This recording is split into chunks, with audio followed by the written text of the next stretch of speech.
I still remember the exact second my world cracked open. It was a Tuesday afternoon in late November, snow tapping the kitchen window like impatient fingers. I was stirring oatmeal for my grandson, Ethan, my little Ethan, with his beautiful, quiet eyes that never quite met yours. And the phone rang.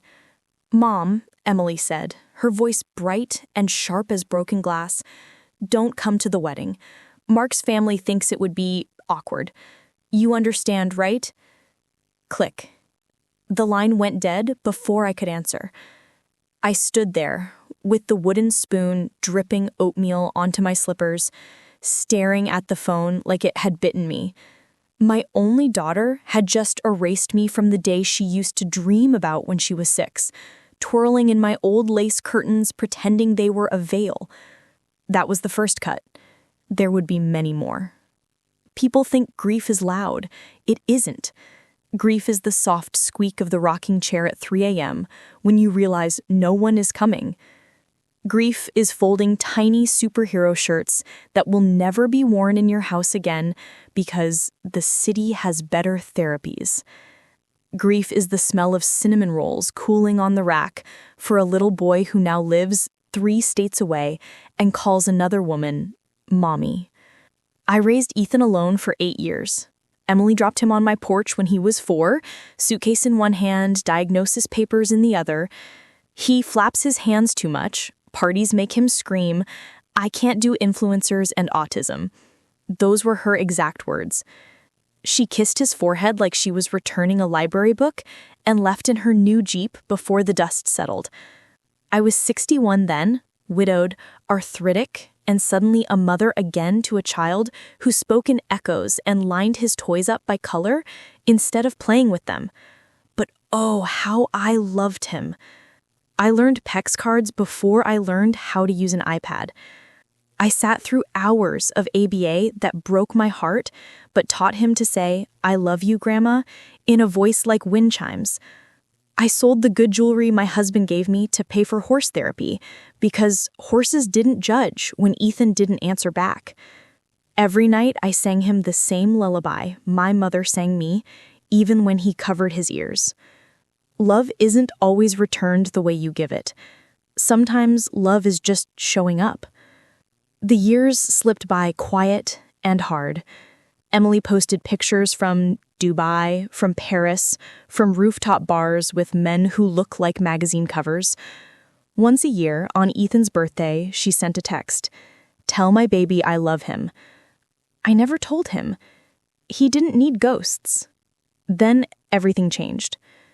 Ethan was 16 when he built the app.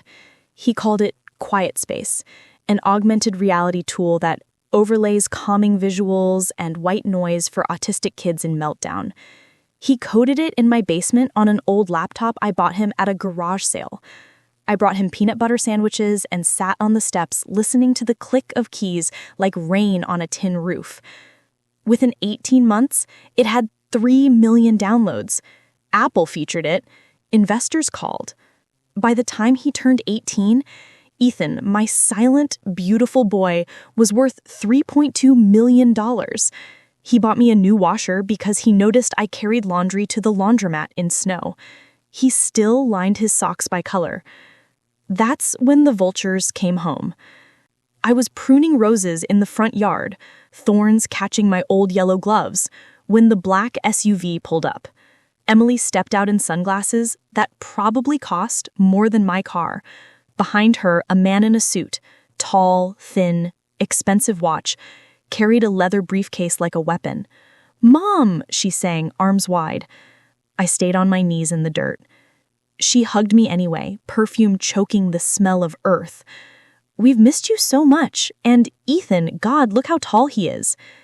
Ethan stood on the porch, hands flapping once, twice, then still. He looked at me, not her. The lawyer cleared his throat. "Mrs. Harper, we're here to discuss guardianship transfer and asset management. Emily is ready to assume full parental responsibility now that Ethan's circumstances have changed." I wiped dirt on my apron and stood up slow. My knees cracked like old doors. That night I couldn't sleep. I walked through the house touching things. The dent in the wall where Ethan rocked too hard when he was 5. The growth marks on the pantry door. The tiny handprints in blue paint we never could scrub off the hallway.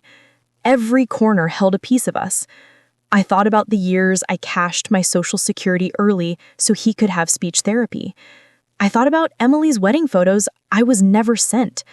I thought about the lawyer's polished shoes on my porch like he already owned it. The next morning, I did 4 things before breakfast. First, I called my attorney, Mr. Delgado, the one who helped when my husband died.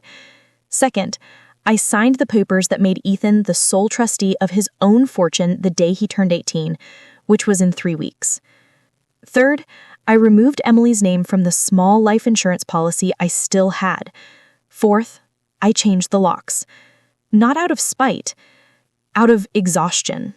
The keys felt cold and heavy in my palm, like river stones. She came back 2 days later, screaming on the porch so loud the neighbors peeked through curtains. "Mom, open this door. This is insane. He's my son." I opened it, just a crack, chain still on. Ethan stood behind me, holding his tablet like a shield. Emily tried to push past. I didn't move. "You abandoned him," I said. My voice didn't shake. It hadn't shaken since the night I found him crying in the bathtub at 6 years old because the water sounded like monsters. I learned steady that night. "You don't get to come back when there's money," I told her. "You had 8 years of birthdays you missed, 8 years of Christmas mornings you missed, 8 years of meltdowns in grocery stores where strangers judged me and I still held him. Where were you?" She cried then. Beautiful, practiced tears. The lawyer started talking about courts and rights. I looked at Ethan. He pressed a button on his tablet. A calm ocean wave sound filled the air. His voice, computer-generated but still his words, came through the speaker. "Grandma is my family." That was all. I closed the door. They left. The SUV kicked gravel all the way down the street. Some nights, I still wake up reaching for a little boy who isn't there anymore. Ethan moved into his own apartment downtown last year, close enough to visit, far enough to grow. He bought the building, he kept the top floor unit for me whenever I'm ready. I'm not ready yet. This house still smells like cinnamon rolls and safety. I sit on the porch now in the same rocking chair, watching sunsets that paint the sky the color of Ethan's old paint by numbers. Sometimes I wear the necklace he made me out of plastic beads when he was 7. It's ugly and perfect. The roses I was pruning that day bloomed blood red all summer, like they were angry on my behalf. Emily sends letters now, long ones. Apologies, memories, she rewrites, promises. I don't open them anymore. I put them in a shoebox in the attic next to her baby shoes. Some things you keep so you never forget the weight of what you carried. Some things you keep so you remember how strong you became when you finally put them down. If you're listening to this and your heart is bruised for loving people who wouldn't love you back, hear me.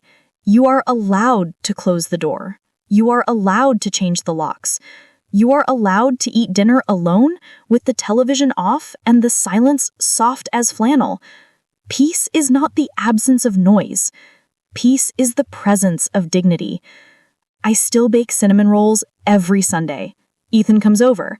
We sit at the same scarred table and he lines the rolls up by size before he eats them. I watch him and I think, this is what love looks like when it stays. This is what winning feels like when nobody applauds. The snow is falling again tonight, gentle as forgiveness I'll never give. I wrap my old sweater tighter and rock, rock, rock. Somewhere inside, a little boy who never quite left is safe. And for the first time in decades, so am I.